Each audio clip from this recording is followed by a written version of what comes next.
भगवान देवकर सर, सोपा आहे ना विठ्ठल वाघ सर?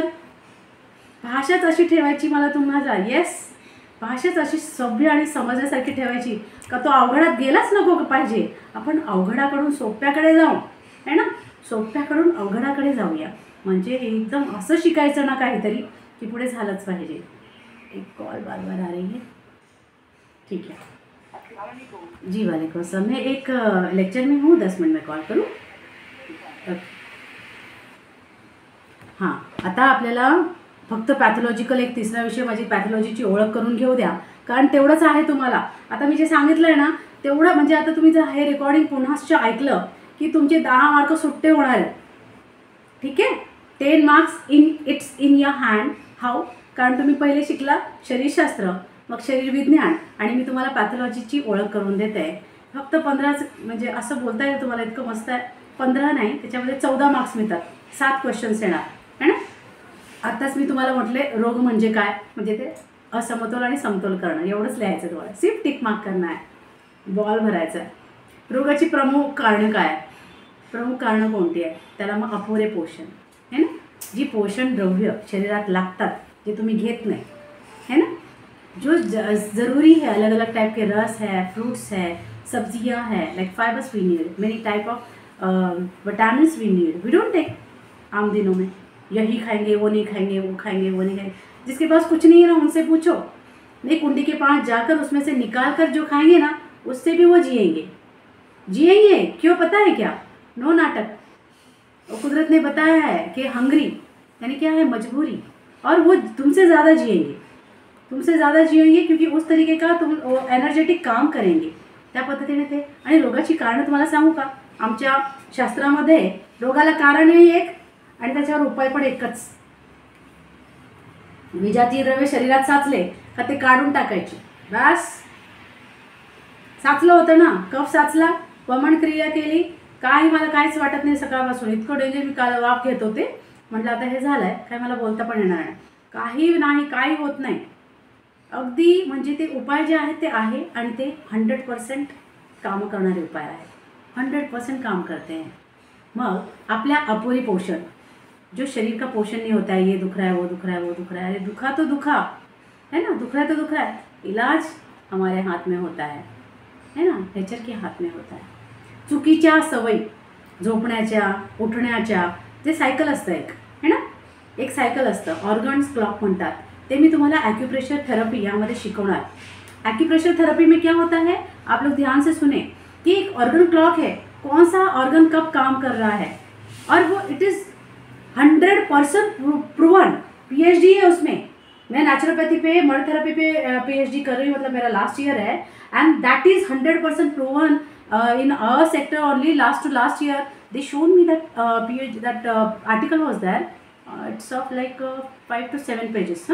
सविता जी, रेणुका जी, 7 ते 8 पानाचं ते आर्टिकल इतकं सुंदर त्याने लिहिलेलं आहे की उठण्या बटण्याच्या चुकीच्या सवयी आणि ऑर्गन जे आहे, ज्यांना ज्या वेळेमध्ये ते काम करण्याच्या एकदम उत्साही आणि तेजस्वी असतात, अशा त्या वेळेस त्यांना न कार्य करून. येस, बरोबर आहे आकाश, की you are right, I agree.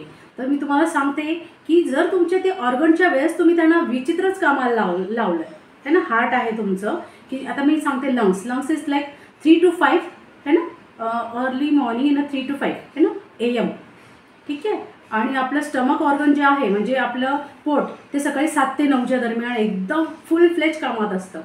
आणि त्यावेळेस जर तुम्ही त्याला त्याची भूक अगड़ी इतकी म्हणजे तेज आहे, बहुत तेज़ आपको भूख लग रही है, कुछ चाहिए, और उस वक्त में अगर गलत चीज़ें उसमें डाल दी तो डेफिनेटली रोगाचे कारण तेच आहे.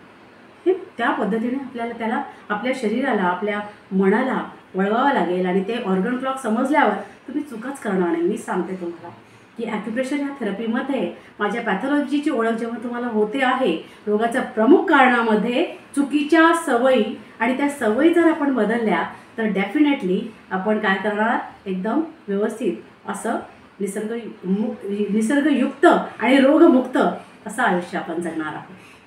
तणाव, स्ट्रेस कशाला हवा आहे, वाय है ना. आणि तुम्हाला सांगते, हा जो स्ट्रेस आहे ना, सगळ्यात पहिलं कारण आपल्या ह्याच्यामध्ये मांडलं गेलेलं आहे की स्ट्रेस हे आजारासाठी अगदी पूरक असं हे कारण आहे. आणि काही नसलेलीही आजारं सायकोसोमॅटिक आपण म्हणूया ती तशी आजारं ह्या स्ट्रेसमुळे होतात आणि ते आपल्याला पॅथॉलॉजीची ओळख झाल्यानंतर ओळखायला येणार. जंतू, विषाणू, अपघात असो है ना, हे सगळे तर आहेतच आणि त्याची ओळख आपल्याला याच्यातनं होणार पॅथॉलॉजीमध्ये. आणि ह्याचं रोगनिवारण आपल्याला जीवनशैली सुधारून रोग कसे टाळायचे, रक्तदाब, मधुमेह, स्थूलता, वेगवेगळ्या आजारातनं सांधेदुखी आहेत, त्यावर सकारात्मक कसे परिणाम आपल्या त्वरेपणे करायचं आहे हे आपल्याला बघायचं आहे. उदाहरणार्थ बद्धकोष्ठता. आता ही बद्धकोष्ठता व्हॉट इज दैट? पेट साफ नहीं होना, कितना इजी लैंग्वेज है ना. सो ठीक है, तो उसमें हमें क्या करना है, आहार को सुधारना है, जलोपचार और काही आसनं ती करावी लागतील. पाठदुखीसाठी व्यायाम, मणक्याचे व्यायाम असतात म्हणजे योगा, स्नायूचं शिथिलीकरण कसं करायचं आहे त्या स्नायूंना, म्हणजे आपल्याला ॲनाटॉमीमधले माहिती पाहिजे वर्टेब्रेचे. सूर्यस्नान कसं घ्यायचं म्हणजे आपण जातो निसर्गोपचाराकडे है ना. या पद्धतीने आपल्याला घ्यायचं आहे. जरा प्रश्न बघा कसे येणार आहेत, कुणाला वेळ असेल तर लिहून घ्या है ना. इथे तर असलं पाहिजे. मी एक काम करते, प्रश्न आपल्या ग्रुपला टाकते आणि त्याची उत्तरं लिहून देते, म्हणजे तुम्हाला 10 प्रश्न आणि त्याची 20 मार्क तुमचे सुट्टे करून देते. आता मी जे शिकवलं ते 10 मार्काचं आहे. ठीक आहे रेणुकाजी, 10 मार्क्सचं मी सगळे प्रश्न उत्तरं दिली आहे. But in a group I write that similar questions और उसके सबके option 4 and I write answers also and that you are going to मतलब just read it nicely. Single याच्यातच तुमचे आपले 100 मार्काच्या पेपरमधले 20 मार्काचं तुमचं क्लिअर होणार आहे आणि तो खूप खूप सोपा भाग आहे.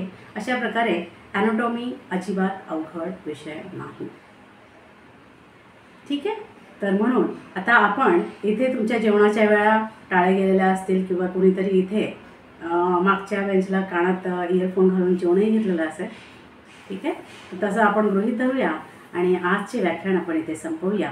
सगळ्यांना आवडलंच असेल, आपण प्रयत्नात असू ही व्याख्यानं तुम्हाला लवकरात लवकर यूट्यूबला मिळावेत, म्हणजे तुम्ही ती पूर्ण आठवडाभर ऐकू शकाल. Nisarg Vidyaniketan, doctor Tasmina Shaikh, BNYS, MA in yoga आणि मी ॲक्युपंक्चरमध्ये काउन्सिल रजिस्टर्ड PhD स्कॉलर तुम्हाला इथपर्यंत आणलं आहे. याच्या पुढेही खूप घेऊन जाण्याची इच्छा आहे. सतत सदैव वर्षभर तुम्ही सोबतच असाल अशा अपेक्षा करते. सर्वांचे धन्यवाद.